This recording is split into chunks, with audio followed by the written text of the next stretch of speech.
Okay. Question number 31.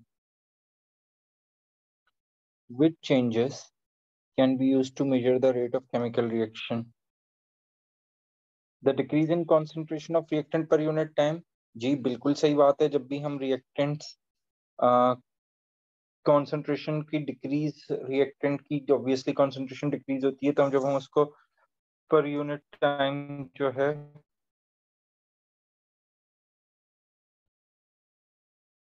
measure करेंगे तो हम उससे rate find कर सकते हैं. The rate of the appearance of product. जी के किस रेट से प्रोडक्ट फॉर्म हो रही है, इससे भी हम जो है रेट फाइंड कर सकते हैं. ये क्या हो रहा है?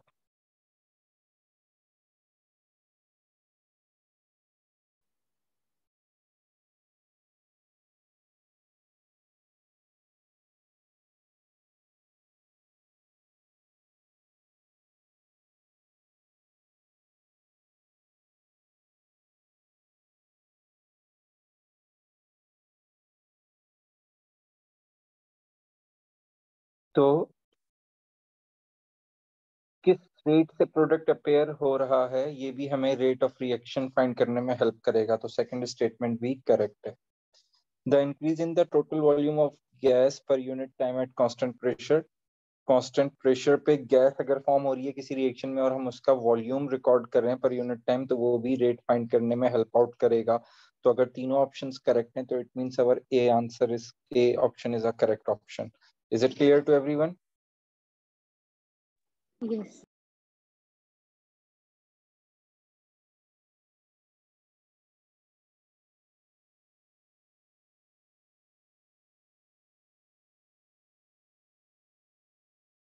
जी एक मिनट और रुकें please.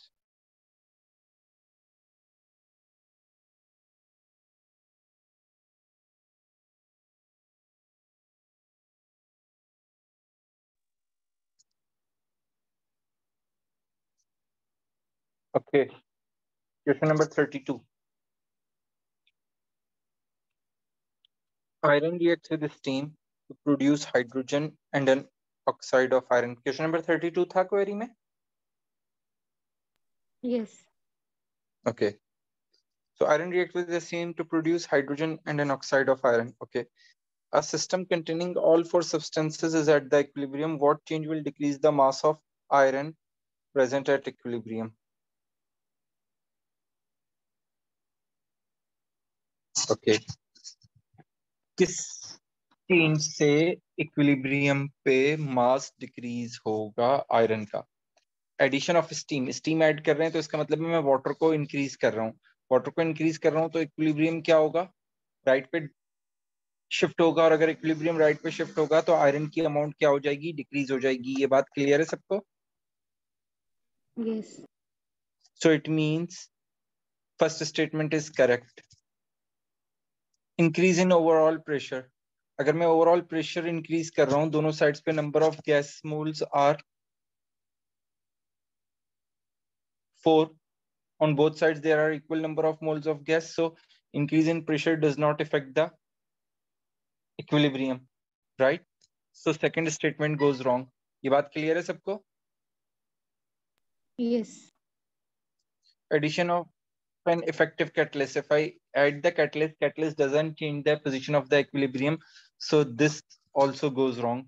So only first statement is correct, which means D is our correct answer. क्योंकि ये देखें यहाँ पे आपको बताया हुआ है अगर फर्स्ट सेकंड थर्ड तीनों करेक्ट होंगी तो A करेक्ट है, अगर फर्स्ट एंड सेकंड करेक्ट है तो B है, और अगर सेकंड एंड थर्ड है तो C है, और अगर सिर्फ फर्स्ट करेक्ट है तो D ओनली.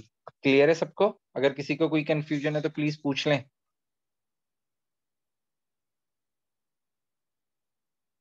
जी सबको क्लियर है भाई? Yes. Okay. Question number 33.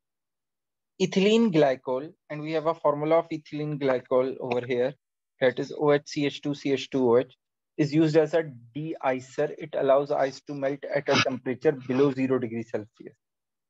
Which statement is correct?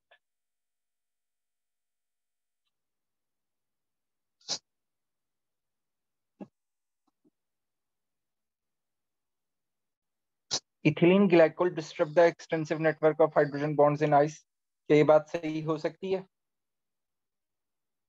अच्छा, क्वेश्चन नंबर 33 था। यस। अच्छा, क्या ये बात सही हो सकती है?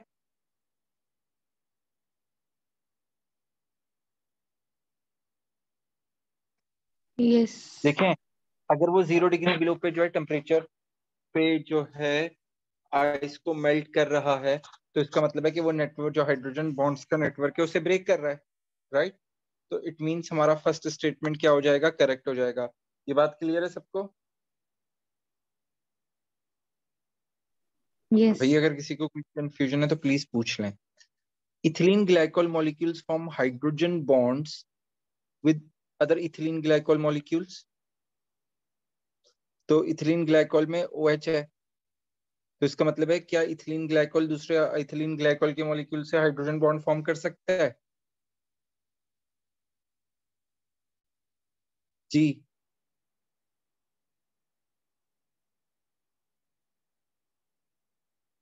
जी यस। भाई, ये यस कर सकता है, क्योंकि OH बॉन्ड का मतलब है कि ये हाइड्रोजन बॉन्ड फॉर्म करेगा। Ethylene glycol molecules will dissolve in water formed from the ice. Obviously अगर वो हाइड्रोजन बॉन्ड फॉर्म कर सकता है तो इसका मतलब है कि वो वाटर के साथ भी हाइड्रोजन बॉन्ड फॉर्म करेगा। ठीक है, अगर वो इथिलीन ग्लाइकोल के मॉलिक्यूल्स के साथ हाइड्रोजन बॉन्ड फॉर्म कर रहा है तो वो वाटर के साथ भी हाइड्रोजन बॉन्ड फॉर्म करेगा।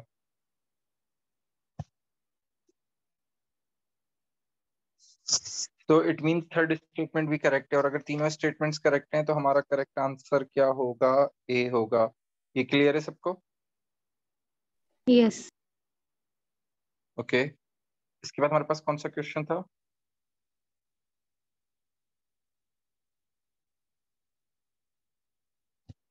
37। 37।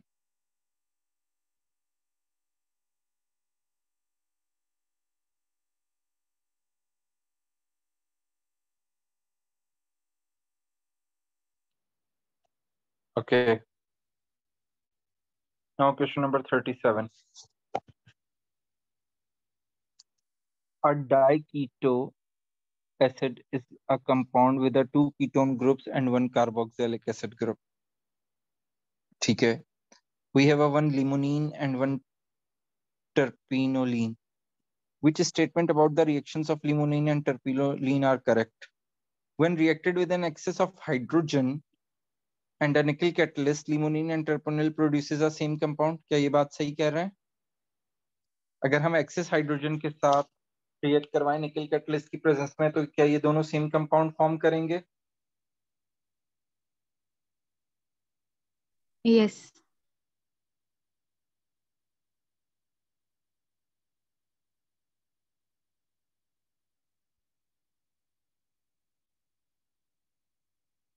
जी, बाकी सबको भी क्लियर है? जी सर।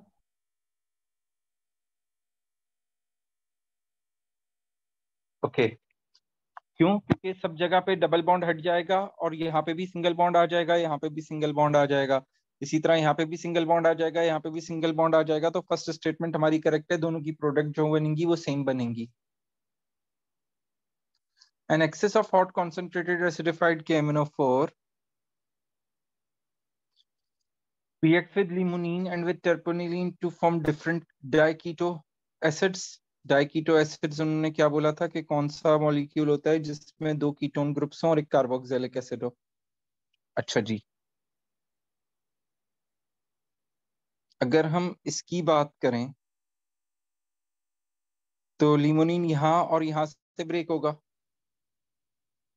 ये बात क्लियर है सबको? यस। अच्छा जी, अब अगर ये दो जगहों से ब्रेक हो रहा है तो इस ब्रेकिंग के बाद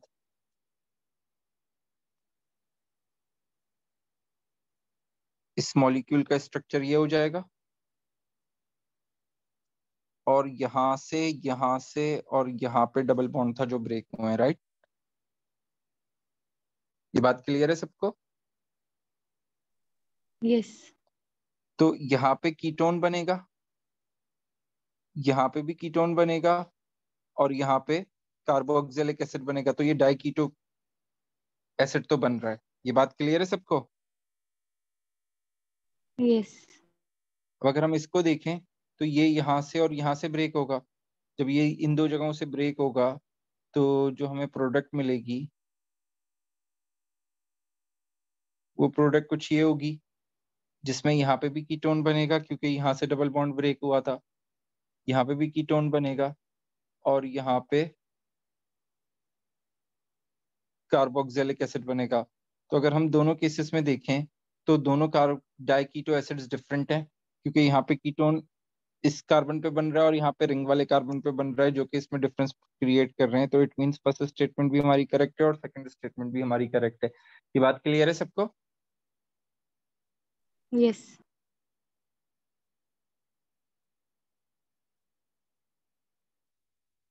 अच्छा जी, the reaction of limonene and terpenoline with an excess of bromine produces positional isomers with the same number of chiral carbon atoms. जी, तो क्या ये स्टेटमेंट सही है? क्या जब हम ब्रोमीन से रिएक्ट कराएंगे इन दोनों को तो क्या पोजिशनल आइसोमर्स बनेंगे या नहीं?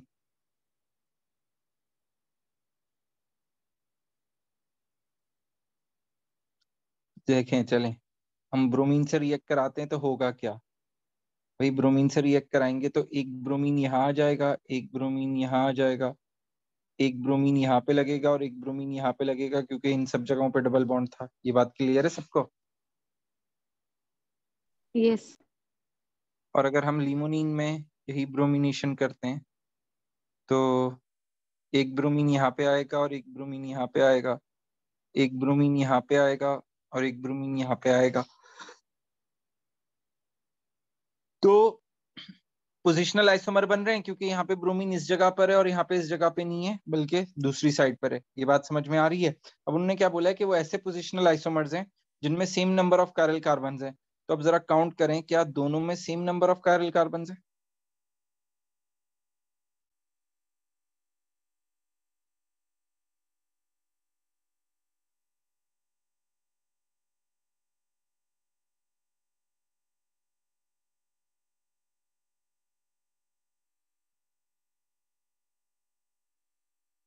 जी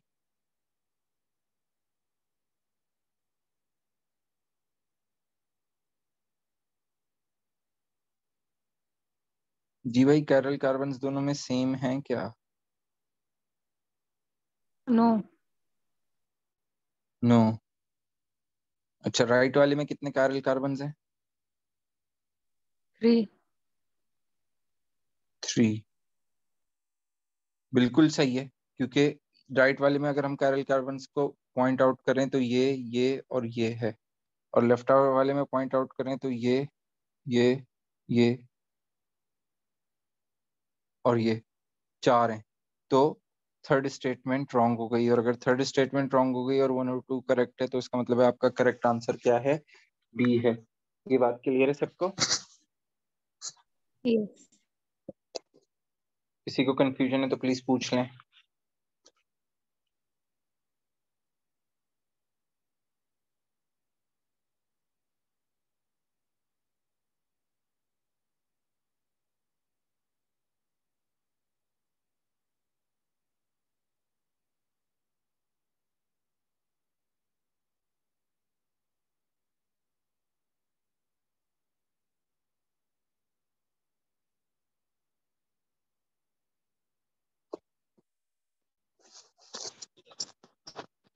नेक्स्ट कौन सा क्वेश्चन था सानिया?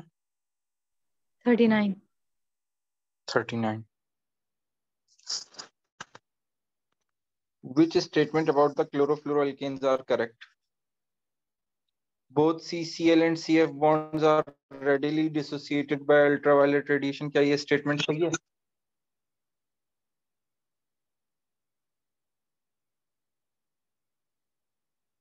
बेसिकली ये स्टेटमेंट कार्बन क्लोरीन के लिए सही है, कार्बन फ्लोरीन बॉन्ड के लिए गलत है। तो गलत हो जाएगा। कार्बन फ्लोरीन बॉन्ड डिसोसिएट नहीं होता अल्ट्रावायलेट लाइट से, सिर्फ कार्बन क्लोरीन बॉन्ड डिसोसिएट होता है। ये बात क्लियर है सबको?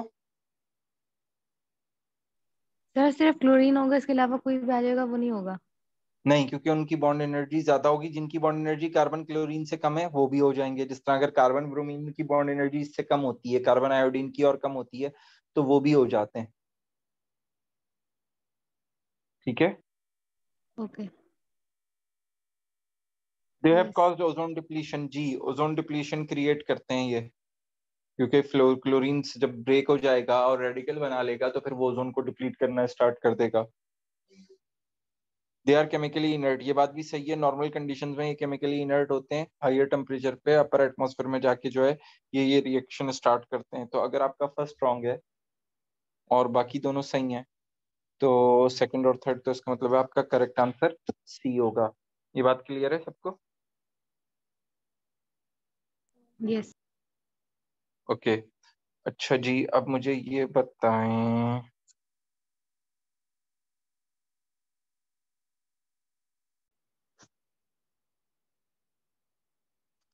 structural isomerism only should be considered when answering this question. Molecule X contain 3 carbon-carbon double bonds. 1 of mole of X is reacted with 3 moles of HBr. The carbon skeleton is unchanged. How many different isomers are formed? ठीक है।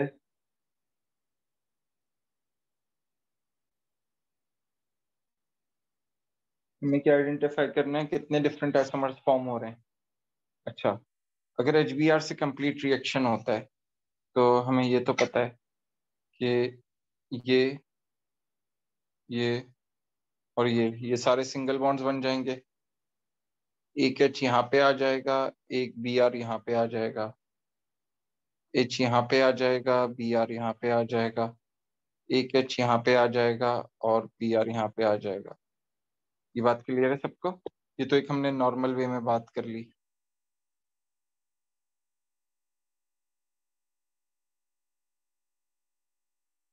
जी, ये product form हो रही है, ये बात clear है सबको? यस। ओके।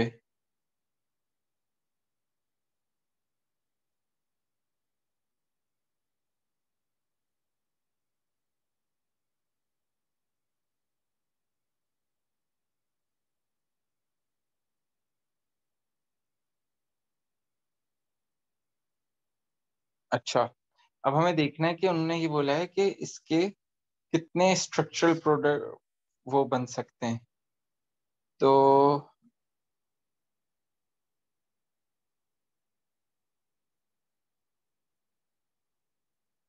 एक पॉसिबिलिटी ये हो सकती है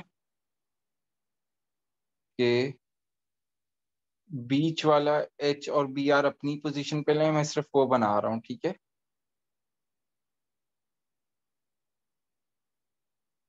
और ये वाला इधर Br आ जाए और इधर H आ जाए,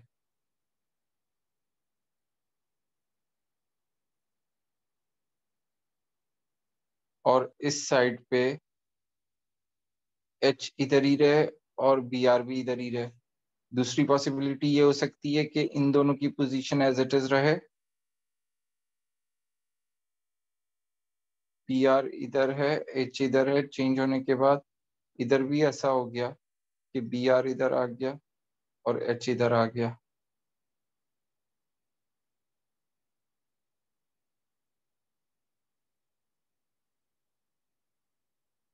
1 2 3 4 5 6। जी, ये क्लियर है सबको? यस। तो हमारे पास 2 बन गए।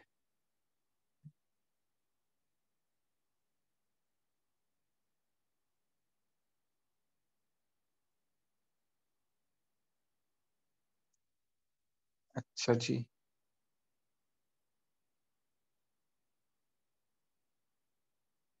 और हमें सिर्फ कौन से आइसोमर्स बनाने हैं? स्ट्रक्चरल आइसोमर्स ही बनाने हैं ना?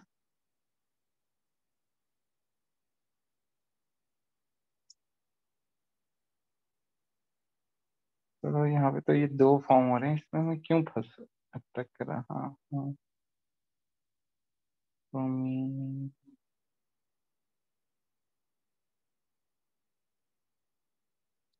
एक मिनट।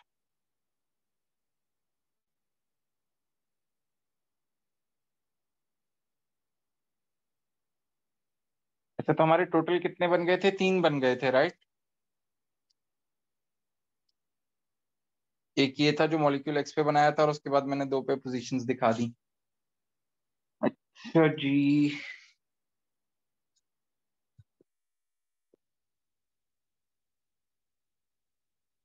अब मुझे तीसरा चौथा देखना है। चौथा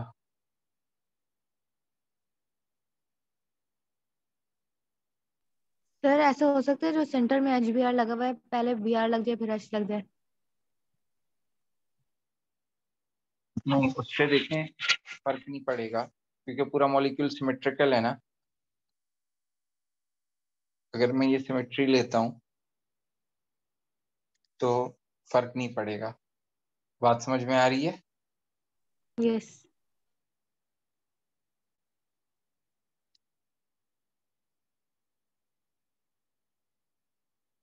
तो इसका नहीं आ रहा कि ये एक 3 तो बन गया और कोई बनता हुआ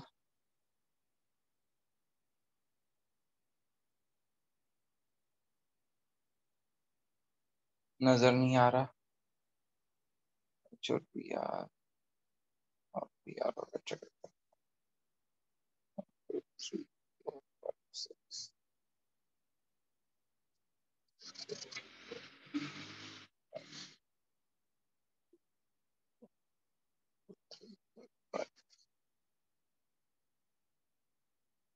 इसमें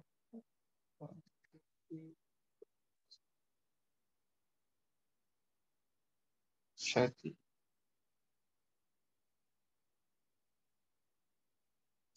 नहीं भाई, इसमें और कोई समझ में ही नहीं आ रहा क्या होगा। मुझे आज टाइम नहीं मिला, मुझे इस पे वर्क करना था तो मैं आपको बताता। अच्छा, मुझे बताएं नेक्स्ट पेपर कौन सा करना है हमने?